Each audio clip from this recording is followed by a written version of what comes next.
पंजाब में election tribunals की तश्कील से मुतालिक इलेक्शन कमीशन की अपील पर सुप्रीम कोर्ट में समाअत के दौरान सलमान अकरम राजा ने चीफ जस्टिस काजी फायज ईसा पर एतराज उठा दिया। सुप्रीम कोर्ट ऑफ पाकिस्तान में पंजाब में इलेक्शन ट्रिब्यूनल्स की तश्कील से मुतालिक इलेक्शन कमीशन की अपील पर चीफ जस्टिस काजी फायज ईसा की सरबराही में 5 रुकनी लार्जर बेंच समाअत कर रहा है। समाअत के आगाज पर सलमान अकरम राजा के वकील हामिद खान की जानिब से चीफ जस्टिस पर एतराज किया गया। उन्होंने कहा कि माय लॉर्ड, हमने एक दरख्वास्त देनी है, जिस पर जस्टिस काजी फायज ईसा ने कहा जमात इस्लामी ने महंगे बिजली बिलों और IPPs के खिलाफ 29 सितंबर को मुल्क गिर मुजाहिरों का ऐलान कर दिया। लाहौर में प्रेस कॉन्फ्रेंस करते हुए अमीर जमात इस्लामी हाफिज नईमुर रहमान का कहना था कि हम IPPs को 2000 से 2400 अरब रुपए सालाना अदा कर रहे हैं। तनख्वाहदार लोगों से टैक्स लिया जाता है। Fuel price adjustment, TV tax और दीगर तरह तरह के टैक्स बिजली बिलों में शामिल किए जाते हैं। जागीरदारों और IPPs को टैक्स से छूट मिली हुई है। उन्होंने कहा कि ऐसे निज़ाम पर खामोश नहीं रहा जा सकता, हमें अमली तौर पर मैदान में निकलना पड़ता है। हमारी जात का कोई फायदा नहीं, ये 25 करोड़ लोगों का मुकदमा है। हुकूमत ने हमसे मुआहिदा किया और पूरी कौम के सामने मुआहिदे का ऐलान किया।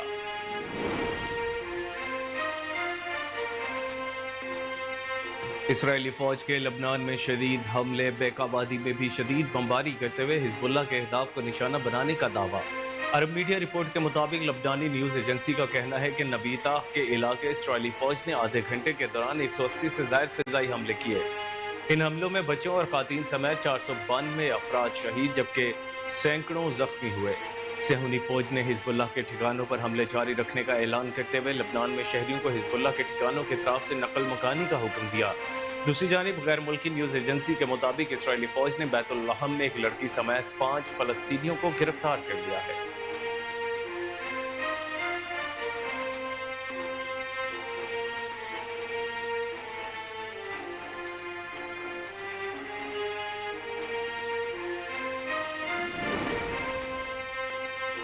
वज़ीर दिफा ख्वाजा आसिफ ने कहा है कि गजा अलमिया जैसे तनाज़ात हल होने तक दुनिया में इस्तेहकाम नहीं आ सकता।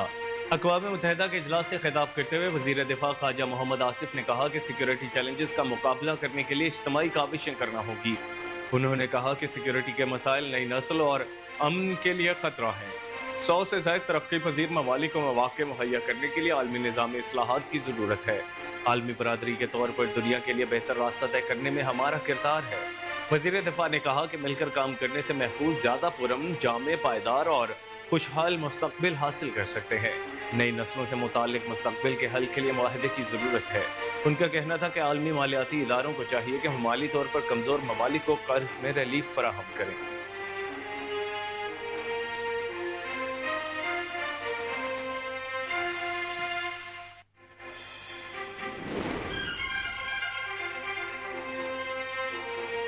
इस्लामाबाद हाई कोर्ट ने बानी PTI की मुमकिना मिलिट्री हिरासत और ट्रायल रोकने की दरखास्त निपटा दी।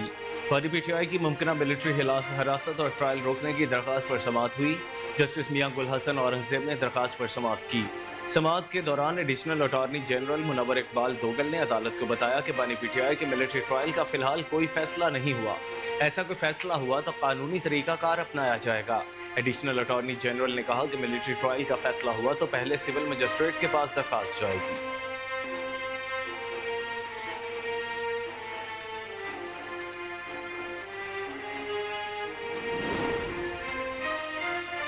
विफाकी वज़ीर इत्तलाआत अता तारड़ ने कहा है कि पाकिस्तान मशरिक़ वस्ता में अमन का ख़्वाह है। विफाकी वज़ीर इत्तलाआत अता तारड़ ने न्यूयॉर्क में जनरल असम्बली के बाहर मीडिया से गुफ्तगू करते हुए कहा कि इसराइल फ़लस्तीनी में नस्ल कुशी का ज़िम्मेदार है। हम मशरिक़ वस्ता में अमन चाहते हैं, फ़लस्तीनी भाइयों के लिए हर मुमकिन मदद फराहम कर रहे हैं। उन्होंने बताया कि अक़वाम मुत्तहिदा के इजलास के दौरान मौसमियाती तब्दीली पर भी बातचीत होगी। दोस्त मुल्कों से रवाबत और ताउन में इजाफा हुआ है। विफाकी वज़ीर ने कहा कि पाकिस्तान ने दहशत गर्दी के खिलाफ जंग में बहुत नुकसान उठाया है। दहशत गर्दों से कोई मुज़ाकरात नहीं होंगे। अता तारड़ ने मजीद कहा कि IMF के साथ मामलात हतमी मराहल में पहुंच चुके हैं।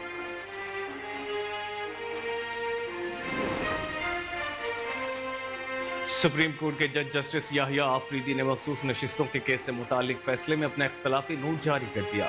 जस्टिस याहिया आफरीदी ने 26 सफ़हात पर मुश्तमिल इख्तलाफी नोट तहरीर किया, जिसमें कहा गया है कि सुन्नी इत्तेहाद काउंसिल मखसूस नशिस्तों के हुसूल के लिए आईनी तकाज़ों पर पूरा नहीं उतरती, इसलिए सुन्नी इत्तेहाद काउंसिल की दरखास्तें मुस्तरद की जाती हैं। اختلافی نوٹ میں کہا گیا کہ تحریک انصاف سیاسی جماعت ہے اور مخصوص نشستوں کے لیے اہل ہے، مگر پی ٹی آئی اس عدالت کے سامنے فریق نہیں بنی۔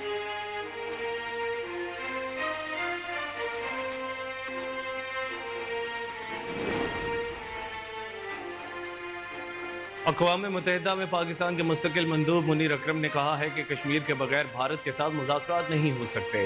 منیر اکرم کا کہنا تھا کہ طالبان کے ساتھ مذاکرات اور سیکیورٹی معاملات پر کارروائیاں جاری رہیں گی۔ غزہ کی صورتحال نے مغربی دنیا کی منافقانہ پالیسی بے نقاب کر دی۔ قبل ازیں ایک امریکی انٹرویو میں انہوں نے کہا کہ افغان طالبان کی بہت سی پالیسیوں سے اختلاف کے باوجود رابطے ضروری ہیں۔ کئی مسائل ہیں لیکن ہمارا تعلق افغان عوام سے ہے۔ افغان حکومت کے ساتھ اختلافات کے حل کے لیے کام کریں گے۔ ہمیں اپنی سیکیورٹی کے لیے جو ایکشن لینا ہے وہ لے رہے ہیں۔ ان کا کہنا تھا کہ جہاں سفارتکاری کی ضرورت ہے وہاں سفارتی کوششیں جاری رکھیں گے۔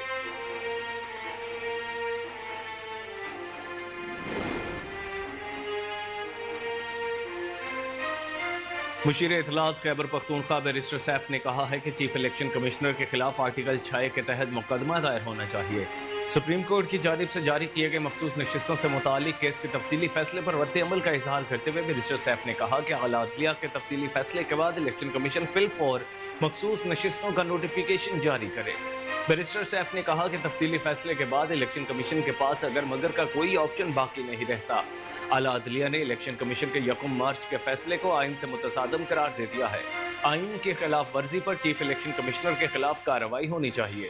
انہوں نے کہا کہ آرٹیکل 6 کے تحت چیف الیکشن کمشنر کے خلاف مقدمہ دائر ہونا چاہیے۔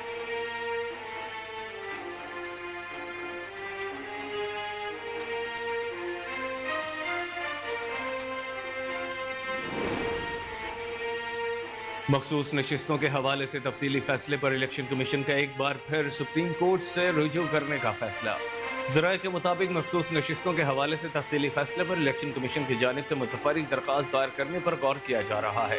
اس سے قبل سپریم کورٹ کے 12 جولائی کے عبوری فیصلے کے خلاف الیکشن کمیشن کے ساتھ مسلم لیگ نون اور پی پی کی جانب سے 3 نظر ثانی درخواستیں پہلے ہی سپریم کورٹ میں دائر ہو چکی ہیں۔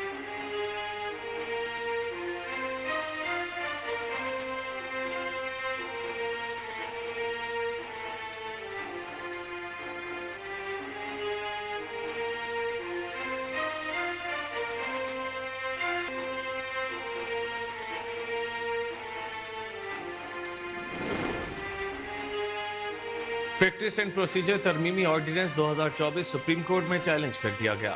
سپریم کورٹ میں چوہدری احتشام الحق ایڈوکیٹ کی جانب سے درخواست دائر کی گئی۔ درخواست میں استدعا کی گئی ہے کہ ترمیمی آرڈیننس کو آئین سے متصادم قرار دیا جائے اور اس کے تحت ہونے والے تمام اقدامات کو بھی کالعدم قرار دیا جائے۔ دائر درخواست میں کہا گیا ہے کہ آرڈیننس کا اجرا پارلیمانی جمہوریت کے خلاف ہے۔ سپریم کورٹ بھی قرار دے چکی کہ آرڈیننس صرف ہنگامی حالات میں ہی جاری ہو سکتا ہے۔ درخواست گزار کی جانب سے عدالت عظمیٰ سے استدعا کی گئی کہ درخواست پر فیصلے تک پریکٹس اینڈ پروسیجر ترمیمی آرڈیننس کو معطل کیا جائے۔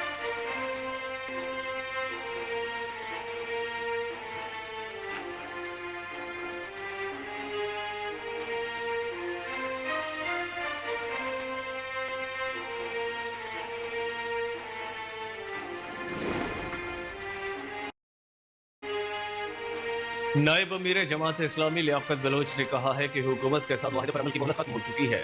اب عوامی رد عمل حکومت کو سبق سکھائے گا۔